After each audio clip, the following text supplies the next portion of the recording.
kalimat yang paling layak diucapkan oleh setiap muslim di awal aktivitasnya. Karena banyaknya nikmat Allah yang tidak terhitung pada kita. Mata masih bisa menangkap cahaya yang Allah siapkan sebagai fasilitas, kemudian memantulkannya kembali dan bisa melihat apa yang kita inginkan. Kuping kita masih bisa menangkap suara yang ditujukan kepada kita dan akhirnya mengetahui apa yang sedang ingin disampaikan kepada kita dari orang lain. Begitu pula hidung kita masih bisa membedakan dalam waktu yang bersamaan mana bau wangi, mana bau busuk, sehingga kita menghirup yang wangi dan meninggalkan yang busuk. Begitu pula lidah kita masih bisa mengecap, bisa membedakan mana yang asin, yang manis, yang pedas dalam waktu seketika. Tenggorokan kita masih bisa menelan, bibir kita masih bisa mengucapkan kata-kata dan kalimat. Kemudian tangan kita masih bisa menjamah, memegang. Begitu pula dengan kaki kita masih bisa melangkah. Serta banyak sekali anggota tubuh kita dari sekian miliar urat-urat saraf yang masih berfungsi. Semua itu besar sekali nikmatnya Allah ya, yang terlihat dan kelihatan ya. Begitu pula di sekitar kita fasilitas air yang cukup banyak, udara, kemudian tumbuh-tumbuhan, hewan-hewan, semua yang di muka bumi ini yang dimudahkan oleh Allah untuk menjadi fasilitas buat kita, sebuah nikmat yang tidak terhitung. Sebagaimana Allah berfirman, wa in ta'uddu ni'matallahi la tuhsuha. Kalau kalian ingin menghitung-hitung nikmatnya Allah, maka kalian tidak akan mampu menghitungnya. Wassalatu wassalamu atammaini ala Rasulillah kama sallallahu wa malaikati alaih adada khalqihi wa ridha nafsihi wa zinata arshih wa midada kalimatih mil'us samawati wa mil'ul ardu wa mil'u ma syi'ta min syai'in ba'd. Juga kita panjatkan salawat dan taslim atau Nabi besar Muhammad sallallahu alaihi wasallam sebagai bentuk kepatuhan kepada Allah, karena Allah dan malaikatnya juga memberikan salawat dan salam kepada beliau. Tentu ini sejumlah makhluknya Allah, sejumlah perhiasan singgasananya, sampai Allah itu ridha, serta tidak ada batas sama sekali, seluas langit dan bumi. Terus kita memuji dan membacakan salawat untuk Nabi sallallahu alaihi wasallam. Dan juga dari sisi lain untuk berterima kasih pada beliau karena jasa yang luar biasa selama 23 tahun beliau menghabiskan umur beliau untuk menyampaikan agama ini. 10 tahun atau 13 tahun di Mekah masa genting, di mana masa yang sangat sulit untuk dilewati oleh Nabi sallallahu alaihi wasallam dengan cobaan, cacian, makian dan beragam macam pengorbanan beliau sallallahu alaihi wasallam, dan 13 tahun masa penerimaan syariat dan aplikasinya. Ini juga faktor yang sangat dominan kenapa kita membacakan salawat dan taslim kepada Nabi kita Muhammad sallallahu alaihi wasallam. Melanjutkan tema sirah Bapak Ibu sekalian, dan kita masih berada di kancah peperangan Uhud. Dan sebagaimana sudah kita jelaskan yang lalu, bagaimana kisah dan kiprah beberapa pejuang-pejuang muslim, dan yang paling terakhir adalah saya sebutkan kisah Zubair bin Awwam radhiyallahu anhu, di mana beliau berhasil membunuh salah satu prajurit Quraisy yang seluruh tubuhnya dari kepala sampai kaki, bahkan kudanya pun dipenuhi dengan baju besi, sehingga tidak ada celah untuk membunuhnya. Dan dia sangat mahir menggunakan pedang yang diikat atau dililit, ataupun ya kalau kita sekarang mungkin dilas ya. Kalau zaman dulu mungkin digunakan dengan ikatan-ikatan yang sangat kuat dengan sebuah pegangan besi yang panjang, sehingga pedang tersebut menjadi panjang sekali kelihatan, dan ini tidak sembarangan orang bisa memainkannya. Prajurit Quraisy ini sangat mahir sehingga banyak sekali melukai kaum muslimin dari jarak jauh. Tidak ada yang bisa membunuhnya. Maka Nabi SAW pada saat disampaikan oleh seorang sahabat, ya Rasulullah, si fulan ini orang Quraisy ini betul-betul menyusahkan kami. Lalu Nabi SAW berkata kepada para sahabat di sekitarnya, siapa yang ingin membunuh atau siapa yang bisa membunuh orang ini? Para sahabat sempat diam, karena memang orang ini sangat luar biasa. Postur tubuhnya sangat besar, berada di atas kuda. Kalau kita sekarang itu seperti orang kalau zaman dulu ada kuda di atas kuda, seperti zaman sekarang ini di atas tank, nggak bisa diserang. Kudanya bisa cepat, kudanya bisa nendang, apalagi kudanya dipakein baju besi dari atas, ya. Kudanya cuma kelihatan matanya dengan telapak kakinya saja, ya. Yang lainnya semua digunakan besi. Begitu pula orang yang tunggangin di atasnya. Jadi seperti sedang mendekati mobil tank, gimana caranya menyerang gitu. Kemudian ditambah lagi dia menggunakan senjata yang sangat panjang, kuat, dan mahir dalam memainkannya. Maka sulit sekali didekatin. Nabi SAW ulangin 2 kali, sahabat masih diam. Diulangin 3 kali, masih diam. Begitu Nabi SAW selesai mengucapkan ketiga kali, dan baru Nabi ingin mengucapkan yang keempat kali, maka Zubair bin Awam berkata, saya ya Rasulullah, saya akan menghadapinya. Dan saya sudah berikan gambaran Zubair bin Awam ini termasuk bodyguardnya Nabi SAW. Sebagaimana beliau bersabda dalam hadis sahih, semua Nabi itu punya hawari. Hawari itu kayak bodyguardnya khusus untuk membela dia secara fisik. Dan hawariku, pembelaku secara khusus adalah Zubair bin Awam. Dan saya sudah juga berikan gambaran pada pertemuan kita yang lalu bagaimana beliau nanti di kisah perang Khaybar menghadapi seorang Yahudi yang Yahudi itu tingginya seperti pohon kurma dan berhasil dikalahkan oleh Zubair bin Awam karena kemahirannya. Tentu ini pelajaran-pelajaran besar juga dituntut bagi setiap muslim untuk bisa menguasai keterampilan-keterampilan perang, bukan untuk membuat kekacauan, tapi untuk meninggikan dan membela agama Allah Subhanahu wa taala. Zubair bin Awam lalu berkata, saya pun mendekati orang tersebut dan coba mencari celah, tapi tidak menemukan celah kecuali semua besi dari kepala sampai kakinya. Dan dia pahir sekali dalam mengayunkan pedangnya yang panjang tadi. Kata Zubair bin Awam, saya cuma melihat ada celah sedikit itu di antara 2 matanya. Jadi penyambung antara ya kelopak mata, penutup kelopak mata dia yang kanan dan kiri itu ada karet, diletakkan karet. Kata Zubair bin Awam, saya tidak lihat kecuali itu celahnya. Maka saya terus berputar di sekitar orang tersebut sampai saya berhadapan dengan dia. Lalu kemudian saya melemparkan tombak saya ke arah di antara kedua matanya. Dan dengan izin Allah tombak tersebut menembus di antara 2 matanya sampai tembus di belakang kepalanya. Akhirnya sampai orang kafir tersebut meninggal dan mati. Ya terbunuh di medan perang. Jadi ini kisah terakhir yang saya sebutkan tentang kiprah ya prajurit muslim di dalam perang Uhud. Tentu ini kita belum masuk ke dalam kancah peperangannya. Saya masih menceritakan ya dari beberapa kejadian dulu ya yang saya anggap penting untuk diangkat. Nanti akan kita masuk ke mana? Ke masalah kancah peperangan. Dari sisi prajurit-prajurit kafir ada kisah-kisah, ada beberapa kisah yang diangkat oleh sejarah. Yang pertama adalah kisah Abu Amir. Kalau kisah kiprah beberapa prajurit muslim sudah kita sebutkan yang kemarin. Di antara yang bergabung dengan pasukan orang Quraisy ada seseorang yang bernama Abu Amir. Abu Amir ini Bapak Ibu sekalian adalah salah satu tokoh penduduk asli Madinah. Jadi sebelum Nabi SAW tiba di Madinah, hijrah, dan sebelum Islam menyebar di sana, Abu Amir ini sudah disepakati oleh masyarakat Madinah untuk diangkat menjadi raja. Pada saat Nabi SAW Islam sudah menyebar di sana di tangan Mus'ab bin Umair radhiyallahu anhu, sahabat Nabi yang jadi dai waktu itu. Kemudian Nabi SAW juga sudah akan hijrah, apalagi pada saat sudah hijrah, maka masyarakat meninggalkan Abu Amir karena Abu Amir nggak mau masuk Islam. Abu Amir nggak mau, tetap dalam keadaan kufur. Maka para orang-orang Ansar meninggalkannya karena mayoritas sudah masuk Islam. Kecuali kalau dia masuk Islam, maka mungkin akan dinobatkan gitu kan, akan diangkat jadi kepala suku atau raja mereka. Tapi ternyata enggak gitu. Maka Abu Amir ini pun merasa benci dengan Nabi SAW karena bagi dia, dalam pemahaman dia adalah dengan datangnya Islam, dengan datangnya Nabi SAW, maka berarti dia tidak dijadikan raja oleh masyarakatnya. Abu Amir ini lalu meninggalkan Madinah pada saat itu dan pergi ke negeri Syam. Pada saat dia mendengar orang-orang Quraisy membentuk pasukan dan sangat banyak 3.000 orang personil yang sudah tiba di wilayah Uhud. Dan saya sudah jelaskan waktu itu Bapak Ibu sekalian, Uhud itu berada cuman sekitar berapa meter saja ya. Kalau saya bahasakan tepatnya sekarang mungkin 2 atau sampai 3 kilometer saja sebenarnya dari Masjid Nabawi.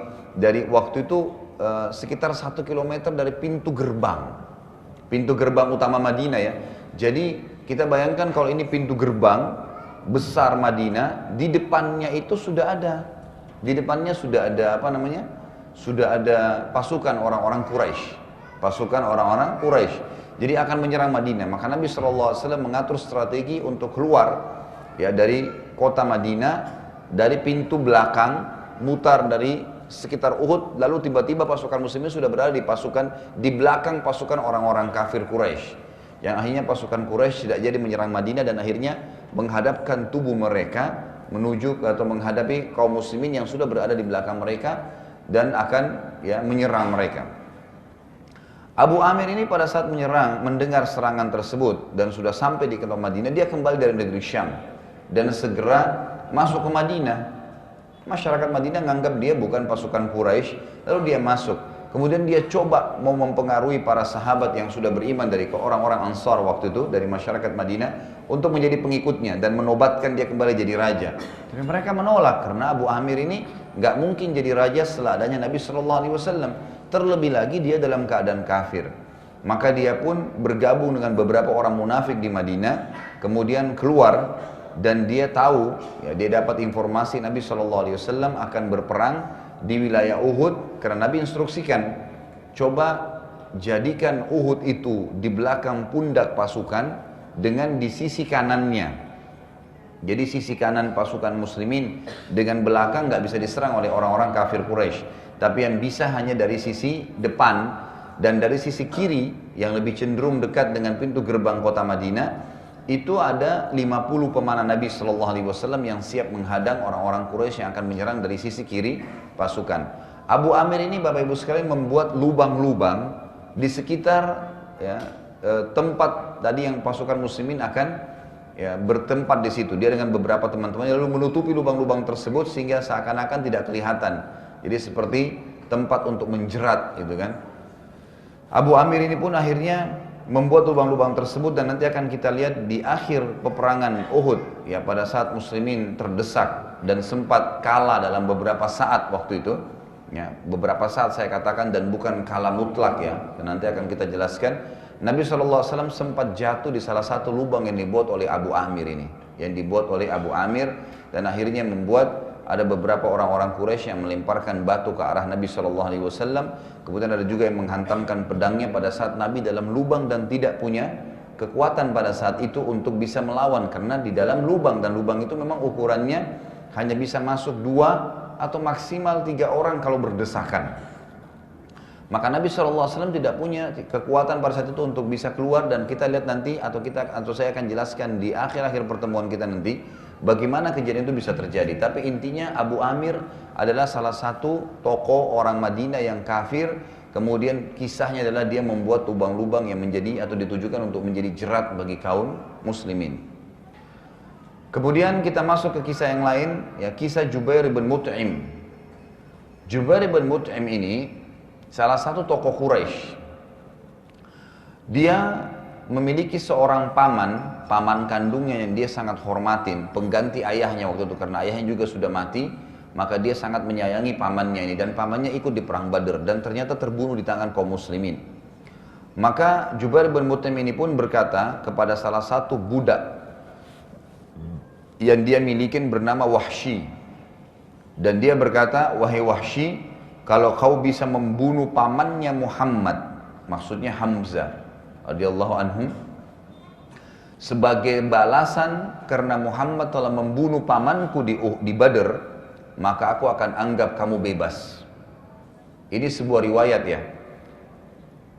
Wahsy sempat berkata, pada saat aku mendengarkan janji tersebut, aku pun niat masuk ke kancah peperangan, ikut di Uhud itu, bukan, jadi ini sudah di kancah peperangan sudah di medan perang, baru dikatakan kalimat ini. Ini dalam satu riwayat.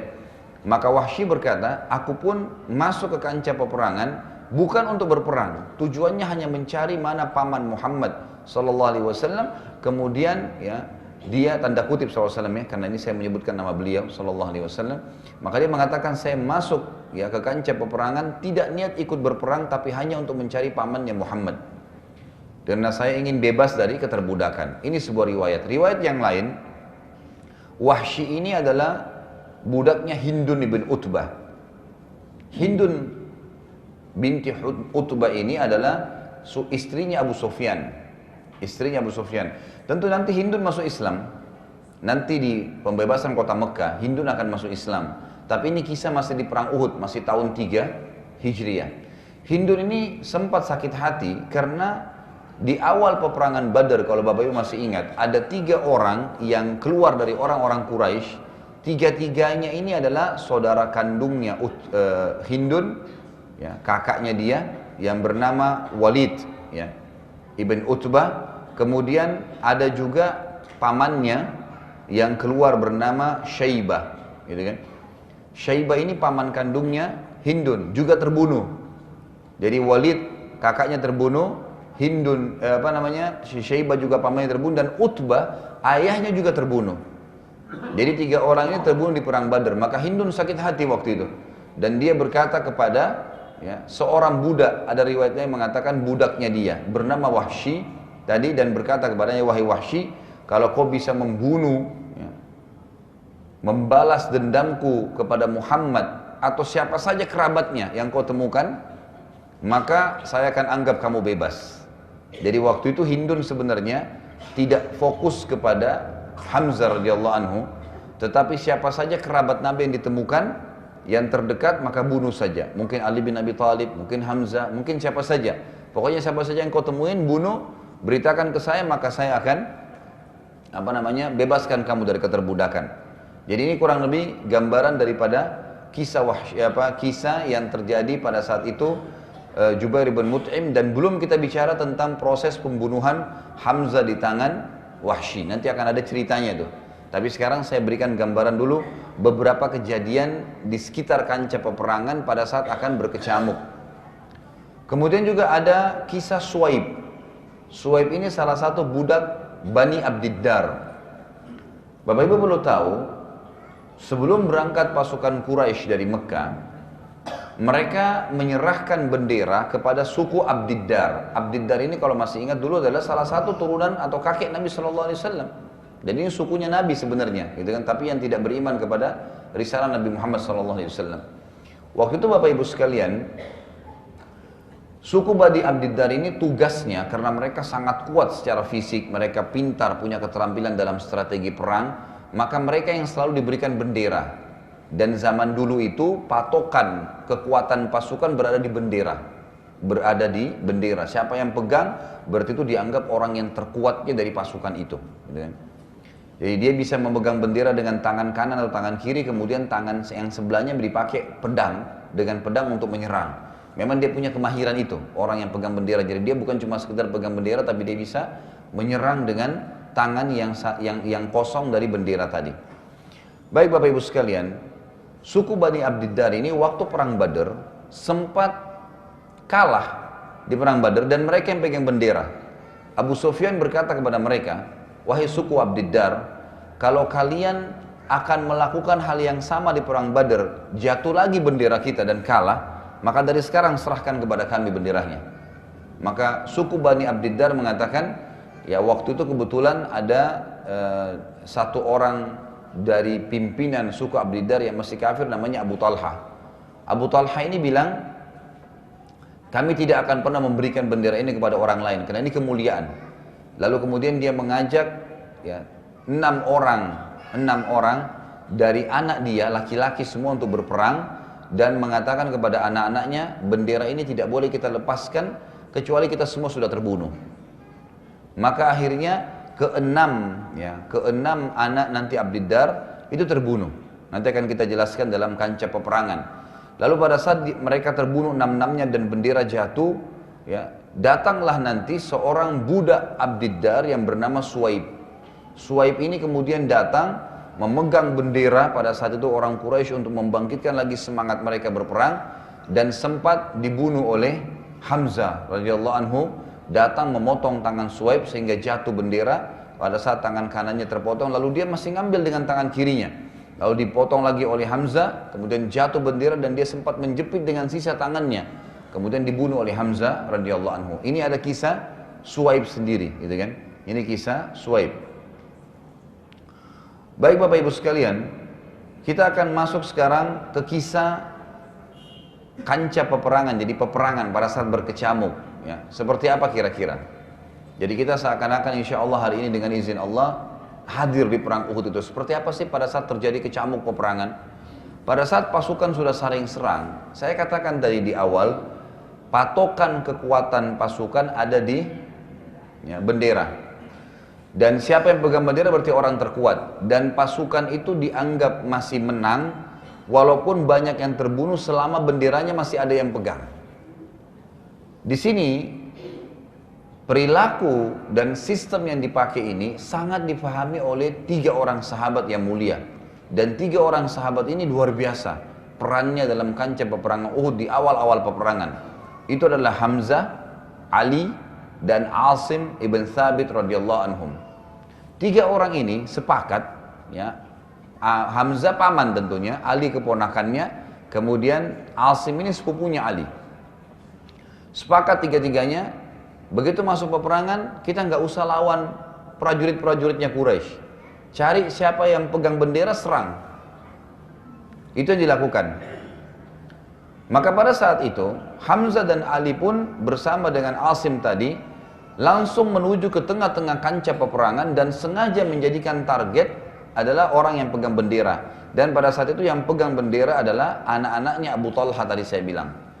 Yang terjadi yang luar biasa adalah pada saat mereka mendekati pemegang bendera, dan ini tidak disangka oleh orang-orang Quraisy karena biasanya pemegang bendera ini berada di tengah-tengah pasukan.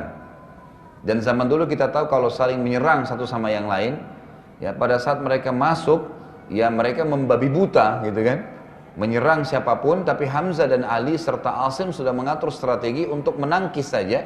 Ada orang yang sempat tertusuk, ya tertusuk musuh, tapi dia mengatur strategi, 3-tiganya terfokus kepada pemegang bendera.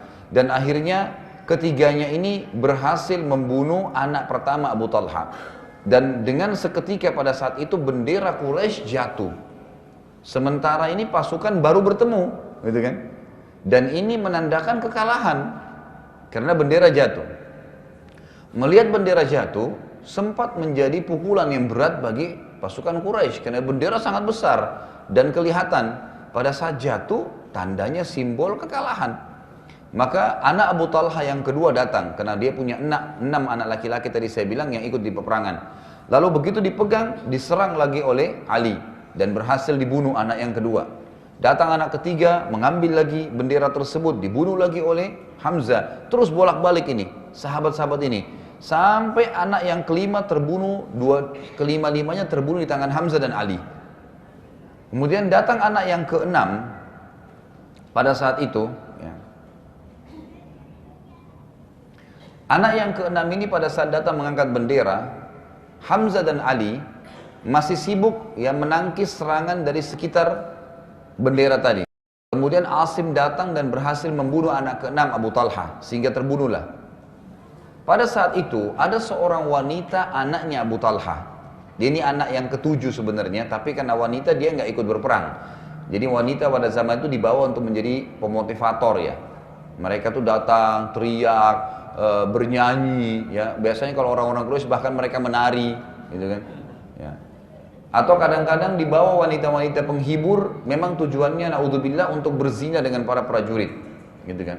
Itu mereka lakukan. Ada anaknya Abu Talha namanya Sulaif. Ya. Wanita ini, Sulaif ini, dia pada saat datang ke sekitar bendera, dia lihat bendera jatuh berapa kali, dia datang, gitu kan? Dan pada saat itu kebetulan yang membunuh saudara dia yang keenam. Jadi 6 orang saudara laki-laki semua terbunuh, tergeletak di dekat bendera. Dan yang terakhir dibunuh oleh Asim.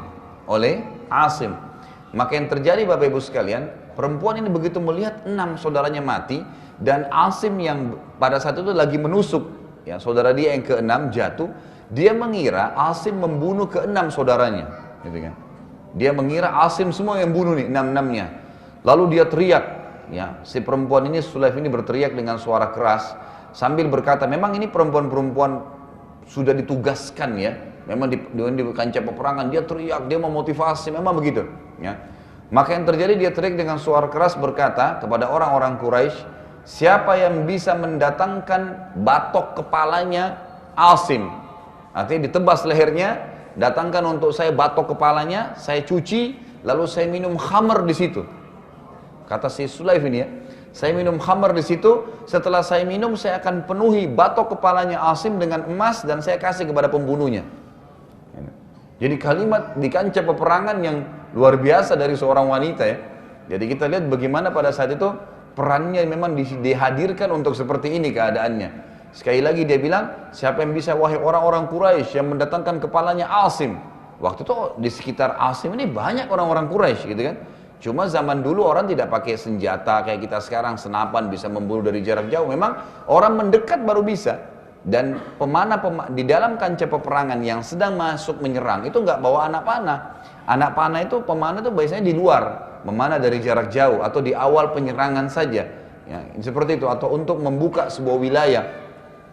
Kurang lebih seperti itu gambarannya. Maka orang-orang waktu itu mendengar dan perempuan ini mengatakan kalimat, siapa yang bisa mendatangkan kepalanya Asim, lalu batok kepalanya saya cuci, artinya dibersihkan semua, kemudian saya minum khamr di situ, lalu kemudian setelah saya minum khamr saya isi penuh dengan emas dan saya akan berikan kepada pembunuhnya. Maka pada saat prajurit-prajurit Quraisy mendengar hal tersebut, mereka berusaha menyerang Asim, masing-masing ingin mengejar, karena mereka sangat tahu Sulaif ini orang kaya raya di Mekah. Jadi dan memang kalau dia ucapkan itu dia akan memberikan. Pada saat itu terjadilah penyerangan kepada Asim, tapi belum disebutkan dalam riwayat apakah orang Quraisy berhasil membunuh Asim atau tidak. Intinya diseranglah Asim pada saat itu. Saya belum menemukan sampai sekarang ada riwayat yang menyebutkan Asim terbunuh di tangan orang-orang Quraisy, gitu kan? Bahkan tidak disebutkan nama beliau, termasuk salah satu dari syuhada Uhud. Nanti kita tahu ada 70 syuhada Uhud yang terbunuh, tapi ini Asim tidak termasuk di dalamnya. Allahu a'lam. Kemudian pada saat itu Abu Sufyan sebagai pemimpin perang mengeluarkan juga instruksi. Sekarang ini kayaknya yang membuat umat Islam jadi semangat karena mereka fokus menyerang bendera kita. Bentuk pasukan tim, ya, beberapa orang serang juga benderanya kaum muslimin. Yang waktu itu bendera muslimin dipegang oleh sahabat yang mulia Mus'ab bin Umair radhiyallahu anhu. Mus'ab bin Umair juga orang yang sangat kuat, ya, ahli perang. Nanti kita akan lihat memang terbunuh nanti akhirnya di tangan orang-orang Quraisy. Pada saat itu terjadilah atau memanaslah peperangan karena memang satu sama lain saling menyerang bendera. Jadi tadinya berhadapan satu lawan satu, sekarang sudah enggak. Di mana ada bendera di situ berkumpul pasukan, gitu kan? Pasukan muslimin berkumpul di benderanya orang kafir, pasukan kafir berkumpul di benderanya kaum muslimin. Salah satu dari suku Abdiddar berusaha kembali mendirikan bendera yang ketujuh kalinya, namun juga berhasil dibunuh di tangan para sahabat ridwanullah alaihim, terutama 3 orang sahabat tadi, Hamzah, Ali dan Asim. Maka bendera Quraisy pun terjatuh yang ketujuh kalinya. Pada saat itulah datang Suwaib tadi yang saya ceritakan di awal, budak Abdiddar yang hanya juga dibunuh atau terbunuh di tangan Hamzah, yang berdiri, yang mendirikan bendera tersebut sampai kedua tangannya terpotong dan juga akhirnya ditusuk oleh Hamzah radhiyallahu dan terbunuh. Juga pada saat itu, ya, sahabat-sahabat, ya, yang terkenal di kancah peperangan, yang memiliki peran yang sangat besar agar bendera juga itu tidak berdiri lagi dari jarak jauh, ya, itu ada seseorang yang bernama Sa'ad bin Abi Waqqas. Sahabat ini terkenal juga ahli strategi perang dan ahli memanah. Sa'ad radhiyallahu anhu pada saat itu terus memanah ke arah orang-orang kafir Quraisy dari kancah peperangan, dan kebetulan dia berada di sebelah Nabi SAW. Sambil Nabi berkata, wahai Sa'ad, panahlah, wahai Sa'ad, memanahlah. Kata Sa'ad, baik ya Rasulullah. Lalu kata Nabi SAW, saya mempertaruhkan ayah dan ibuku untukmu hai Sa'ad. Dan ini biasa istilah dipakai oleh orang-orang Arab dulu. Ini bukan sumpah, ya, tapi sebagai bentuk penghormatan, gitu kan. Artinya saya akan hormatin kamu sebagaimana saya hormatin kedua orang tua saya, ya. Bi abi anta wa ummi. Biasanya para sahabat juga mengucapkan itu, ya. Seperti Abu Bakar, Umar, Utsman, Ali, beberapa sahabat sering mengucapkan kepada Nabi SAW. Ayah dan ibu saya sebagai tebusannya ya Rasulullah. Maksudnya saya akan hormatin anda sebagaimana saya hormatin orang tua saya. Kata Sa'ad, belum pernah ada sahabat, ya, Nabi SAW yang Nabi gunakan kalimat ini kecuali saya di kancah Uhud. Kata Nabi SAW, bi abi ummi, ya, saya jadikan ayah dan ibu saya wahai Sa'ad sebagai kedudukannya, gitu kan. Saya akan posisikan kamu seperti itu, memanahlah. Kata Sa'ad, maka saya pun memanah dengan semangat karena ini adalah suatu penghormatan yang diberikan kepada saya. Terjadilah peperangan pada saat itu, ya. Saat melihat pasukan muslimin telah menang, sebagian besar sahabat, ya, pada saat itu gembira melihat ya peperangan betul-betul bendera jatuh dan pada saat jatuh yang ke-8 kali bendera tadi, dibunuhnya budak Abdiddar yang namanya Suaib, tidak ada lagi orang Quraisy yang mengangkat bendera. Dan pada saat itu seketika pada saat bendera sudah jatuh dan di sekitar benderanya tergeletak, ada 8 orang yang jatuh terbunuh di situ, di sekitar bendera, orang Quraisy semua, gitu kan. Jadi untuk mengambil bendera kembali, pasukan Quraisy harus menginjak jenazahnya mereka, karena susah, gitu kan, nggak bisa. Dan pada saat mereka pun mau mengambil, mereka melihat ini semua terbunuh nih. Artinya orang kalau pegang bendera pasti taruhannya mati, gitu kan. Abu Sufyan teriak, siapa yang bisa mengambil bendera? Tidak ada yang berani. Siapa yang ambil bendera? Tidak ada yang berani. Sampai 3 kali dia teriak, tidak ada yang berani mengambil bendera. Akhirnya pasukan Quraisy kocar kacir pada saat itu, kocar kacir jadinya. Jadi akhirnya pada ketakutan dan sempat bubar, gitu kan, sempat bubar. Abu Sufyan pun melarikan diri, semua pasukan melarikan diri meninggalkan kancah peperangan. Sampai beberapa sahabat mengatakan, pada saat itu saking kacaunya pasukan Quraisy, sampai-sampai mereka meninggalkan wanita mereka. Jadi biasanya di zaman dulu peperangan itu, wanita tidak akan mungkin lari, aib bagi mereka selama masih ada laki-laki hidup walaupun cuma satu. Ini laki-lakinya masih banyak, dari 3.000 orang itu yang terbunuh baru belasan orang saja pada saat itu mereka sudah kocar kacir semua dan meninggalkan wanita mereka. Sampai para sahabat mengatakan, kami melihat para wanita berusaha melarikan diri, ada yang lari ke atas bukit-bukit, ada yang berusaha mengejar ya kuda-kuda para laki-laki, tapi mereka tidak mampu, gitu kan. Maka para sahabat juga membiarkan, pada saat itu sebagian mereka membiarkan dan mengumpulkan ghanimah, harta rampasan perang. Ini sedikit saya tinggalkan poinnya dulu sampai di sini. Perlu Bapak Ibu tahu, waktu Nabi SAW pertama masuk di kancah Uhud, beliau sempat, dan ini saya titik beratkan pada pertemuan yang lalu, memutarkan pasukan sampai menjadikan gunung Uhud di pundak beliau dan juga sebelah kanan beliau. Di sebelah kiri itu ada sebuah bukit kecil, namanya sekarang Jabal Rumat, gunung para pemanah. Di situ Nabi SAW meletakkan 50 pemanah, dan pada saat itu dipimpin oleh Abdullah bin Jubair radhiyallahu anhu. Abdullah bin Jubair. Nabi SAW instruksikan, kalian tidak boleh tinggalkan bukit ini, kami dalam keadaan menang atau kalah. Harus ini saja, nggak boleh pindah, gitu kan? Nggak boleh pindahin tempat ini.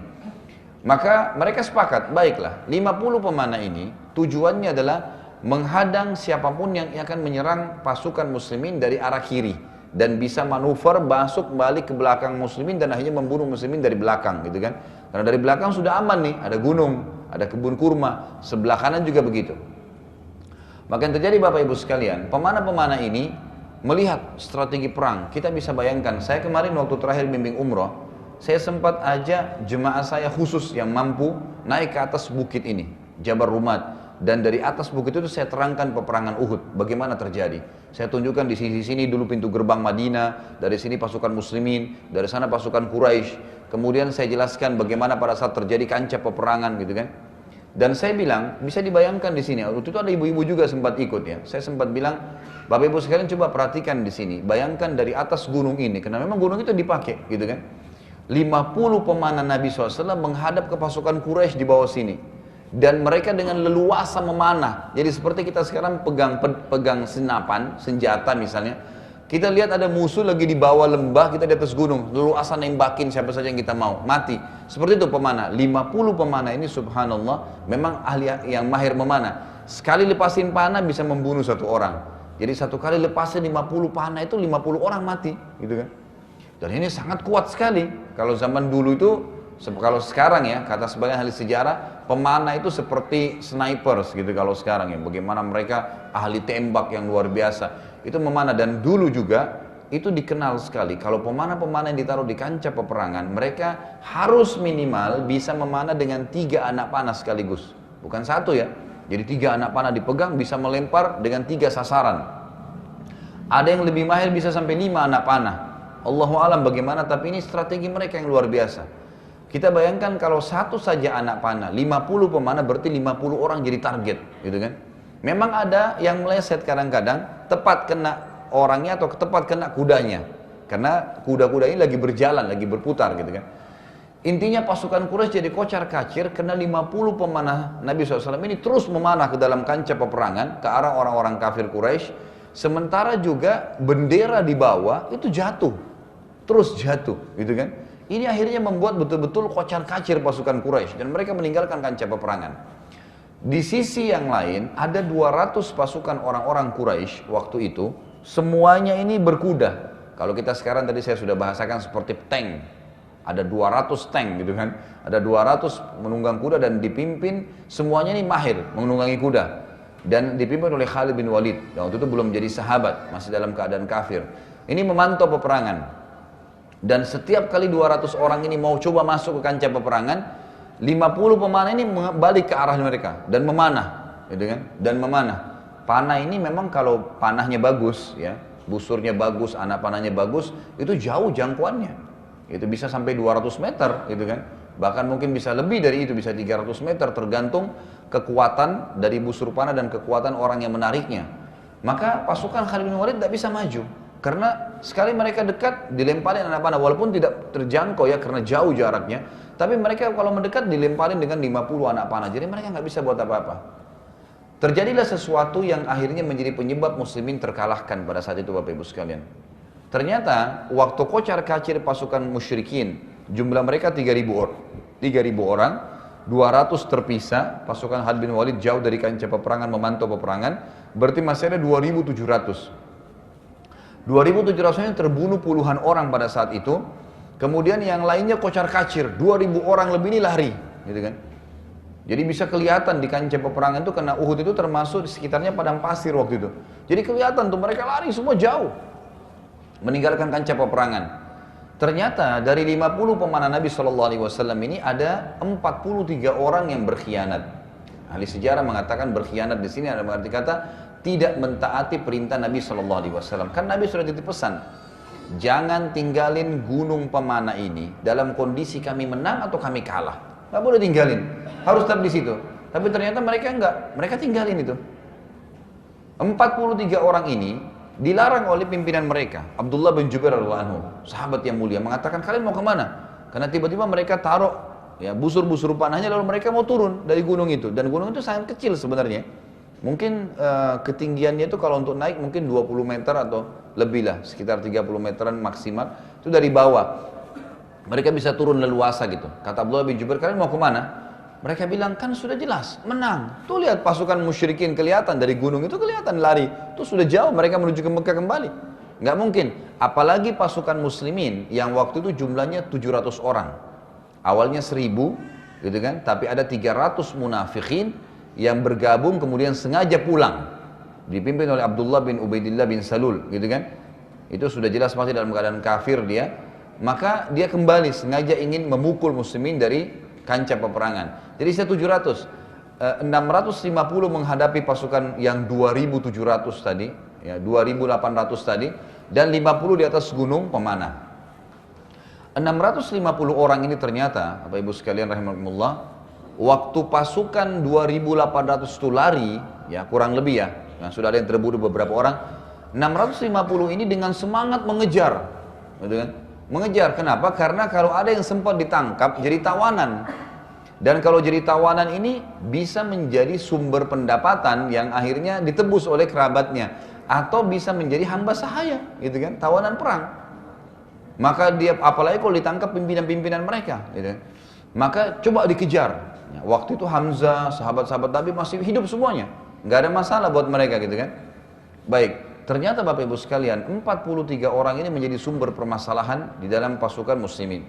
Mereka turun ke kancah peperangan, sudah ditahan oleh pimpinannya Abdullah bin Jubair radhiyallahu anhu, jangan kalian turun. Sudah menang kok, ngapain kita di sini? 2000 lebih pasukan musyrikin sudah kelihatan jauh. Yang 650 orang pasukan muslimin sedang mengejar ke depan. Artinya tidak ada sesuatu yang dikhawatirkan. Sementara di kancah peperangan lagi banyak berserakan pedang, perisai, ada macam-macam harta yang mereka tinggalkan, gitu kan, yang mereka bawa supaya jadi ringan tubuhnya orang-orang kafir ini, maka itu bisa diambil, dikumpulin. Tentu dalam hukum ghanimah, harta rampasan perang Bapak Ibu sekalian, kalau kita berperang, apapun yang kita temukan itu nggak boleh diambil ya, nggak boleh jadi hak pribadi. Diambil, dikumpulin, nanti dikasih pimpinan, pimpinan akan membagi rata. Kalau ada yang mengambil berarti terhitung dosa besar. Sebagaimana Imam Adz-Dzahabi menjelaskan, mengambil harta rampasan sebelum dibagi adalah dosa besar. Dan ini Anda bisa ikuti di YouTube ceramah saya tentang dosa-dosa besar yang saya lupa nomornya keberapa, tapi yang berbicara tentang masalah tadi mengambil harta ghanimah sebelum dibagi. Itu adalah dosa besar. Sahabat-sahabat yang 43 sebenarnya niatnya baik, gitu kan? Jadi mereka turun itu untuk mengumpulkan harta ghanimah supaya memudahkan nanti pasukan yang 650 ini tetap menyerang, mereka balik ghanimah sudah terkumpul. Itu tujuannya. Niatnya baik sebenarnya. Tapi permasalahannya ini melanggar ya instruksi dari pemimpin. Ini tolong digarisbawahi Bapak Ibu sekalian. Ini awal bencana. Kalau ada seseorang yang di bawah naungan seorang pemimpin lalu dia melanggar instruksi pemimpin tersebut yang tidak berbau maksiat kepada Allah, ini dosa kepada Allah Subhanahu wa taala. Jadi nggak boleh kita buat masalah ini. Harus paham ya. Kata Nabi SAW, pentingnya pemimpin dalam Islam, kalau kalian sedang safar 2 orang atau 3 orang minimal, 2 orang berarti minimal kan gitu, atau 3 orang kata Nabi SAW, maka hendaklah menunjuk salah seorang dari kalian menjadi pemimpin dan mereka wajib patuh pada pemimpin tersebut. Suruh singgah-singgah, suruh makan-makan, memang begitu dalam Islam, wajib mematuhi pemimpin, nggak boleh instruksinya dilanggar. Siapa suruh mengangkat dia pemimpin kalau memang tidak mau, pulang ya pulang, harusnya begitu, gitu kan? Sebagaimana juga dalam sholat, imam kita pemimpin, nggak boleh dilanggar. Dia ruku, kita baru datang, saya belum baca Al-Fatihah Ustaz, imamnya ruku, ya tetap ruku, gitu kan? Memang sudah begitu perintahnya. Kalau imamnya lagi sujud, ya kita datang, kita ikut takbir sujud, gitu. Perintahnya seperti itu.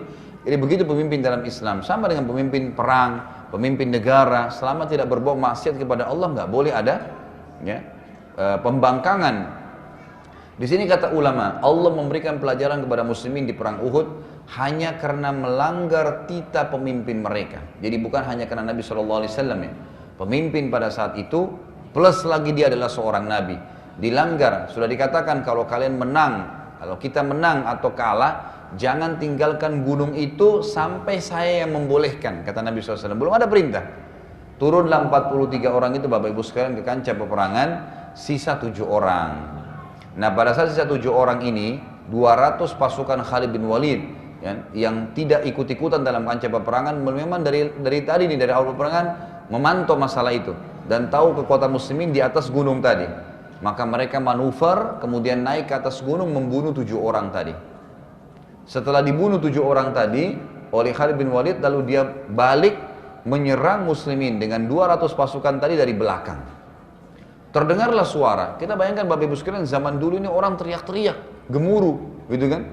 Pasukan muslimin, pasukan musyrikin ini, orang-orang musyrikin meneriakkan yel-yelnya mereka, gitu kan? Menyebut-nyebut nama Tuhan mereka. Orang Islam kaget, yang 650 yang lagi lari nih, lagi maju ke depan ini, itu mereka lagi ngejar musuh orang musyrik di sana. Kok ada yel-yelnya orang musyrik di belakang, gitu kan? Ini dari mana asal muasalnya? Maka sebagian pasukan musyrik yang di belakang pasukan balik berusaha untuk melihat apa yang kejadian. Ternyata ada 200 orang, gitu kan? Dan sebagian ahli sejarah mengatakan yang sempat mendengarkan yel itu jumlahnya sedikit, cuma puluhan orang. Yang lain pasukan muslimin ini masih maju ke depan mengejar yang 2000 orang tadi. Yang puluhan ini balik, terjadi peperangan dengan orang-orang musyrik tadi. Tapi ini diserang dari belakang. Ya seperti kita kalau lagi berlari, tiba-tiba ada yang serang dari belakang, kita balik, ya diserang tiba-tiba. Banyak sekali korban pada saat itu. Ada muslimin atau banyak muslimin yang jadi korban pada saat itu karena memang ya kejadiannya diserang tiba-tiba. Kemudian suara demi suara ribut, terjadi peperangan di belakang dan pasukan musyrikin sudah jauh tadi yang 2000 lebih. Pasukan muslimin ini akhirnya mendengarkan ada suara ribut di belakang nih. Pasukan muslimin yang di depan tadi itu balik, coba melihat keadaan gitu, karena mendengar yel-yel orang musyrik itu kan, dan ada orang Islam yang terbunuh, ada yang takbir terbunuh, ada yang teriak mengenai nama Allah terbunuh. Maka orang-orang muslimin balik. Pada saat muslimin balik, mereka sudah dalam keadaan kacau nih keadaannya, orang musyrik lagi nyerang, maka terjadi tabrakan antara pasukan muslimin sendiri, gitu kan. Sampai akhirnya ada beberapa sahabat yang saling membunuh satu sama yang lain waktu itu, karena tidak tahu. Yang dari depan balik, yang sudah hadapin orang musyrik juga di tengah-tengah, orang musyrik di belakangnya. Maka pada saat itu gimana cara membedakannya? Sulit membedakannya, gitu kan? Karena orang-orang musyrik sudah saya jelaskan ya. Imamah yang dipakai di kepala itu dipakai oleh orang muslim, dipakai oleh orang kafir pada saat itu. Semuanya pakai imamah sama. Semua pakai baju besi, ya. Yang muslim pakai baju besi, yang orang kafir juga pakai baju besi. Membedakannya itu kalau memang lagi berhadapan satu sama yang lain. Tapi kalau lagi di kancah peperangan sulit membedakan. Sampai-sampai ada di antara sahabat yang terbunuh, yaitu Yaman radhiyallahu anhu, ayahnya Huzaifah bin Yaman, yang terkenal sahabat Nabi yang mulia. Maka Huzaifah bin Yaman mengatakan pada saat ya pasukan dari muslimin kembali dan pasukan Khalid bin Walid menyerang kami dari belakang, maka salah satu dari puluhan orang yang awalnya berusaha kembali untuk menyerang pasukan musyrik itu adalah ayahku yang bernama Yaman.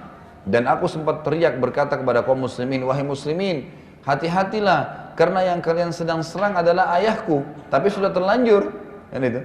Karena orang kalau sudah pada saat bertemu begitu, orang sudah nggak tahu, intinya adalah bagaimana membunuh lawannya, gitu kan. Maka terbunuhlah Yaman secara salah pada saat itu. Dan Huzaifah bin Yaman berkata, semoga Allah memaafkan kalian khilaf tersebut. Dalam situasi demikian, Bapak Ibu sekalian, Nabi SAW melihat keadaan. Nabi SAW melihat keadaan pada saat itu. Tentu dari, mohon maaf tadi saya bilang 650 orang, ada dari 650 pasukan yang mengejar orang musyrik tadi yang tidak ikut. Di antaranya Nabi SAW ya, Nabi SAW, dan ada kurang lebih ahli sejarah mengatakan di sekitar Nabi itu hanya 8 orang. Hanya 8 orang, yang lainnya pada ngejar musuh tadi. Nabi SAW waktu lihat keadaan tersebut teriak dengan suara keras mengatakan, kumpullah wahai hamba-hamba Allah di sekitarku. Aku adalah Rasulullah dan tidak ada kebohongan di situ. Namun pada saat itu kancah peperangan lagi ribut, gemuruh, suara kuda, suara pedang, debu lagi, ya naik semuanya kena, ya injakan-injakan kaki kuda. Jadi kacau lagi kacau. Jadi tidak ada yang dengar suara Nabi kecuali sedikit di antara mereka. Maka terkumpullah pada saat itu yang di sekitar Nabi saja itu 9 orang, mohon maaf, 7 dari orang Ansar dan 2 dari Muhajirin. Jadi 9 orang inilah yang berhadapan atau menemani Nabi SAW. Tapi 9 orang ini, gitu kan, waktu, perlu diketahui juga, waktu orang-orang muslimin mulai kembali, yang 650 tadi itu kembali untuk melihat keadaan, orang-orang musyrik yang 2000 lebih, yang tadinya dikejar itu, lihat kita sudah nggak dikejar nih. Dari kejauhan mereka lihat, gitu kan, kayaknya orang Islam ini lagi lari ke arah Gunung Uhud, ada apa nih? Mereka kembali nih, yang 2000 lagi, yang pasukan orang musyrik kembali ke kancah peperangan, gitu kan. Waktu mereka mendekat, mereka melihat ternyata pasukannya Khalid bin Walid lagi berperang di belakang sama muslimin. Maka 2000 orang ini menyerang muslimin. Jadi orang Islam lagi berada di tengah-tengah. Di depannya berhadapan 200 pasukan musyrikin, di belakangnya 2000 lebih nih yang kembali, yang tadi dikejar, kembali menyerang muslimin. Akhirnya terjadi korban yang sangat banyak pada saat itu. Dan pada saat Khalid bin Walid melihat pasukan musyrikin dari jauh sudah menyerang, mereka mengangkat yel-yel mereka, suara ribut kan, 2000 orang semuanya ngangkat suaranya, maka terdengar pasukan muslimin yang 600 tadi lebih itu kembali lagi, gitu, melawan yang 2000 ini. Jadi kekacauan luar biasa nih, kembali melawan yang 2000, yang 200 ini dibiarin, yang hadapin cuma segelintir orang. Maka pasukan Khalid bin Walid yang 200 itu leluasa menyerang sekitar Nabi SAW, gitu kan. Terbunuhlah 7 orang dari Ansar tadi, dari sahabat Nabi yang mulia di sekitar Nabi SAW. Dan pada saat itu tinggal 2 orang saja yang menemani Nabi SAW. Dari 2 orang sahabat ini berusaha untuk menemani Nabi SAW, tapi sayangnya waktu itu mereka tidak punya kekuatan menghadapi 200. Ya, waktu itu sebagian sejarah mengatakan ada sebagian dari pasukan Khalid terbunuh 3-4 orang, tapi masih banyak, dan menyerang hanya 9-10 orang dengan Nabi SAW, gitu kan. Mereka berusaha melawan tapi akhirnya terbunuh 7 orang, sisa 2 orang saja. Waktu itu Nabi SAW terpukul mundur dengan 2 sahabat ini, terpukul mundur dengan 2 orang sahabat. Akhirnya Nabi SAW jatuh ke lubang yang dibuat oleh Abu Amir, jatuh dalam lubang yang dibuat oleh Abu Amir bersama dengan 2 sahabat itu. Tadi saya ceritakan di awal, lubang itu hanya cukup untuk 1-2 orang, maksimal 3, tapi mepet semuanya.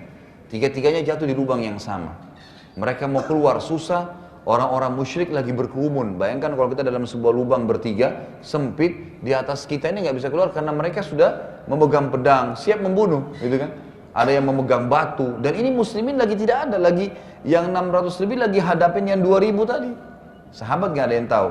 Nah, pada saat itu di 600, kita tinggalkan dulu lubang yang ada Nabi SAW, saya akan kembali di situ. Bapak Ibu sekalian, pada saat sedang terjadi peperangan 600 pasukan muslim kembali menghadapi yang 2000 itu, pada saat itulah Wahsy tadi, budak ya, Hindun atau tadi Jubair bin Mut'im itu balik ya, melihat di kancah peperangan pada saat pasukan balik, di depan pasukan muslimin ada Hamzah. Dan memang tadi dia menjadikan target. Kalau riwayat yang pertama Jubair bin Mut'im mengatakan bunuh pamannya Muhammad kau akan bebas. Kalau Hindun mengatakan bunuh siapapun kerabatnya. Intinya kedua riwayat ini kalau kita satukan ya, Wahsy pas melihat Hamzah radhiyallahu anhu. Hamzah ini orang yang sangat kuat. Fisiknya sangat kuat, tinggi besar, gitu kan? Dan Hamzah ini termasuk di dalam pasukan muslimin yang bisa berperang dengan dua tangan. Jadi kiri kanan pegang pedang, gitu kan? Jadi biasanya pasukan biasa itu normalnya kanan pegang pedang, kirinya pegang perisai. Ini enggak, dua-duanya pedang, dua-duanya dipakai menyerang gitu. Dan fisiknya sangat kuat radhiyallahu anhu. Saya sudah ceritakan waktu itu waktu pertama beliau masuk Islam ya. Hamzah itu kalau berburu di Mekah, yang dia buru itu bukan rusa, bukan kelinci, tapi singa, harimau, gitu kan? Itu jadi dia bunuh di padang pasir, digendong sama dia singa masuk ke Mekah sendirian karena kuatnya fisiknya radhiyallahu anhu. Wahsy ini juga budak hitam yang kokoh, kerak, kekar, membawa tombak yang khusus memang dia untuk membunuh ya, karena untuk bebas dari keterbudakan. Dia bilang, saya pun, kata Wahsy, nanti Wahsy ini masuk Islam ya, nanti masuk Islam, subhanallah, setelah nanti pembebasan kota Mekah. Dia bilang, saya pun mencari posisi di mana Hamzah ini, susah sekali, badannya kekar, bajunya ada baju besinya, gitu kan. Kemudian dia memang luar biasa, dia tidak sembarangan, sabetan pedang kena itu tidak membunuhnya. Wahsy mengatakan sampai saya mendapatkan posisi, dia lagi sibuk, lagi melawan beberapa orang Quraisy, maka saya pun melempar tombak di antara tubuh-tubuh orang-orang Quraisy, gitu kan.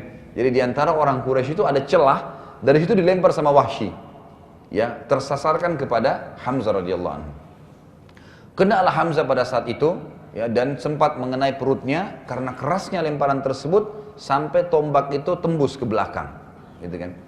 Kata Wahsy, ya, Wahsy cerita nih. Pada saat dia sudah masuk Islam, dia bilang pada saat saya melemparkan tombak ke arah Hamzah dan kena ke perutnya, Hamzah mengetahui kalau tombak itu dari saya. Dia meninggalkan semua musuhnya dan mengarah ke saya. Jadi sudah kena tombak pun belum mati nih. Hamzah dikatakan mengarah ke arah saya dan saya sangat ketakutan. Karena saya tidak mungkin bisa mengalahkan Hamzah, padahal tombak sudah tembus di perutnya. Dia pun menarik tombak tersebut, ya, dan ini orang kalau kena tombak atau anak panah nggak boleh ditarik. Tarik berarti dia akan ngucur darahnya dan bisa mati. Dia masih bisa bertahan kalau ada di tubuhnya, gitu kan. Nanti pelan-pelan dikeluarkan dengan cara supaya tidak memuat darah ngucur. Hamzah menariknya. Hamzah radhiyallahu anhu menarik di depan Wahsy, dan orang-orang Quraisy pada saat lihat Hamzah tarik ketakutan semua. Karena masih hidup, gitu kan. Ditarik dia masih hidup, dia masih tarik kekangan kudanya menuju ke Wahsy. Nah, dia ingin menyerang Wahsy karena Wahsy yang melemparnya gitu. Kata Wahsy, saya pun berusaha lari, gitu kan. Berusaha lari, tidak berani hadapin Hamzah. Sampai akhirnya setelah berjalan beberapa jarak gitu kan, Hamzah pun merasa lemah dan tiba-tiba dia jatuh dari kudanya radhiyallahu anhu. Maka saya pastikan bahwasanya Hamzah terbunuh pada saat itu. Perlu kita tahu juga sedikit di sini kisah Wahsy. Wahsy radhiyallahu anhu ini akhirnya masuk Islam ya di zaman pembebasan kota Mekah. Dan Wahsy ini, kalau Bapak Ibu nanti akan dengar, kita akan tahu kalau atau pernah dengar namanya Musailam al-Kadzab. Musailam al-Kadzab ini adalah orang yang mengaku nabi di zaman akhir hidupnya Nabi Muhammad SAW. Makanya dikatakan al-Kadzab, pembohong. Karena dia juga mengaku nabi. Nabi masih hidup, dia sudah mengaku nabi. Tapi waktu itu pengikutnya 100.000 orang. Dari sukunya dia mengakui dia sebagai nabi.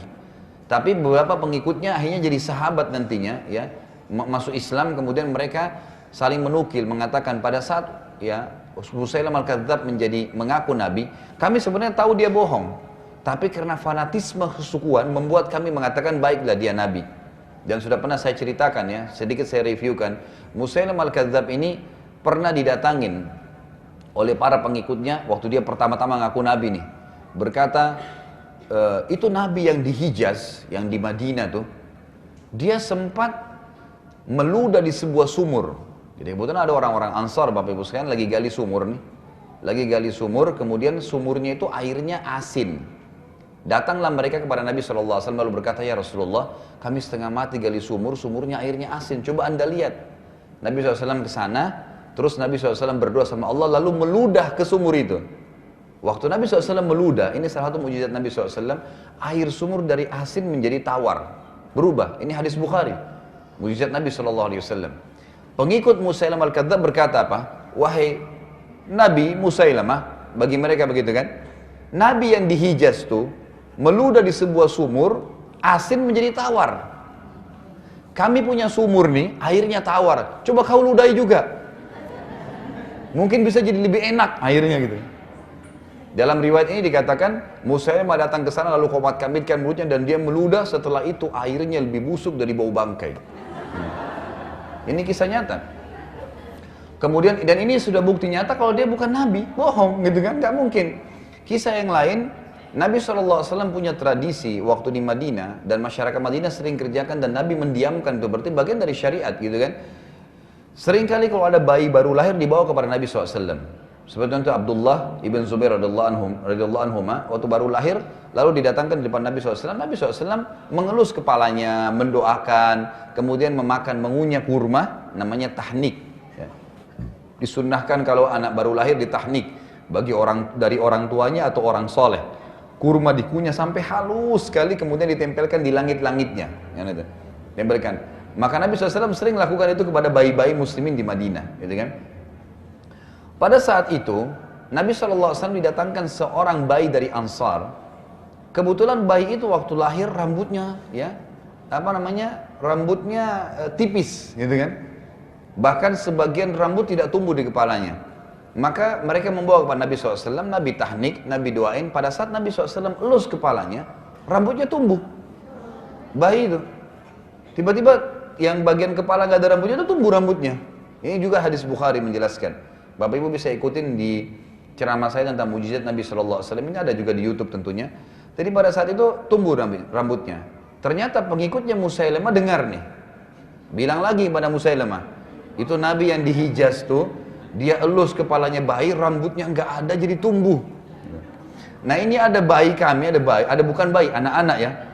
Rambutnya lebat, tapi kami mau coba kamu elus juga supaya tambah bagus gitu.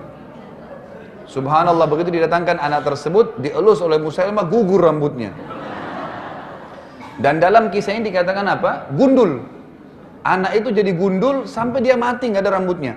Dan semua keturunan dari laki-laki itu, ya, itu semuanya gundul. Jadi kalau ada yang lahir gundul, nggak ada rambutnya, khawatir keturunan sana nih. Bercanda ya. Karena memang di situ disebutkan dalam riwayat Bukhari, bahwasanya yang dielus oleh Musailamah Al-Kadzdzab rambutnya gugur semua dan gundul sampai dia meninggal, nggak ada rambutnya sama sekali. Dan dia melahirkan punya anak gundul juga, memang nggak ada rambut sama sekali, dari lahir nggak ada rambut sama sekali. Justru karena kenapa? Masalah dengan Musailamah Al-Kadzdzab ini. Musailamah Al-Kadzdzab ini Nabi SAW waktu itu perintahkan agar menyelesaikan urusan dengan dia, artinya membunuhnya, gitu kan? Dibentuklah pasukan, tentu ada pasukan tersendiri, nanti akan kita bahas itu. Tapi